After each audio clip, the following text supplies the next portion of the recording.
عمران خان کو 3 سال قید کی سزا فیصلے کے بعد لاہور سے گرفتار۔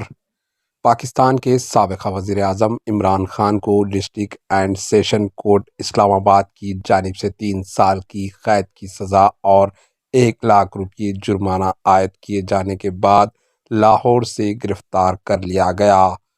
ڈسٹرکٹ اینڈ سیشن عدالت کی تشویش خانہ کیس میں Pakistan Tehreek Insaf P T I کے چیئرمین عمران خان کو مجرم قرار دیا ہے۔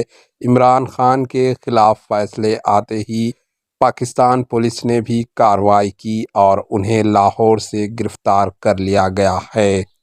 قانونی ماہرین کا کہنا ہے کہ اس معاملے سزا سے عمران خان کا سیاسی کیریئر ختم ہو سکتا ہے۔ نومبر کے آغاز سے قبل ہونے والے عام انتخابات میں عمران خان کے حصہ لینے کے امکانات بہت کم ہیں۔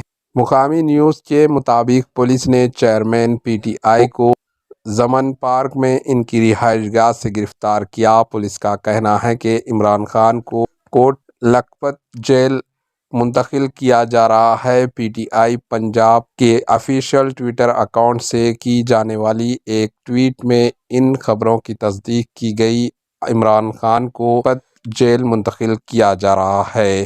قبل ازیں ڈسٹرکٹ اینڈ سیشن کورٹ اسلام آباد میں جج ہمایوں دلاور نے تشویش خانہ کیس ناقابل سماعت ہونے سے متعلق درخواست مسترد کرتے ہوئے چیئرمین پی ٹی آئی کو 3 سال قید کی سزا سنا دی تھی اور 1 لاکھ روپے جرمانہ بھی عائد کیا تھا۔ تشویش خانہ کا کارروائی کیس کی سماعت 3 مرتبہ وقفے کے بعد شروع ہوئی۔ عدالت نے فیصلہ سناتے ہوئے کہا کہ ملزم کے خلاف جرم ثابت ہوتا ہے۔ ملزم کے الیکشن کمیشن میں جھوٹی تفصیلات جمع کرائی۔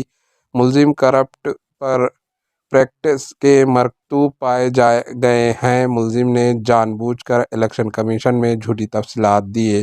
جج ہمایوں دلاور نے فیصلہ سنانے کے ملزم کو الیکشن ایکٹ کے سیکشن 174 کے تحت 3 سال قید اور 1 لاکھ جرمانے کی سزا سنائی جاتی ہے۔ ملزم آج عدالت میں پیش نہیں ہے۔ فیصلے کی کاپی آئی جی اسلام آباد کو اماندار آمد کے لیے بھجوائی جائے گی۔ Bureau report AHA news.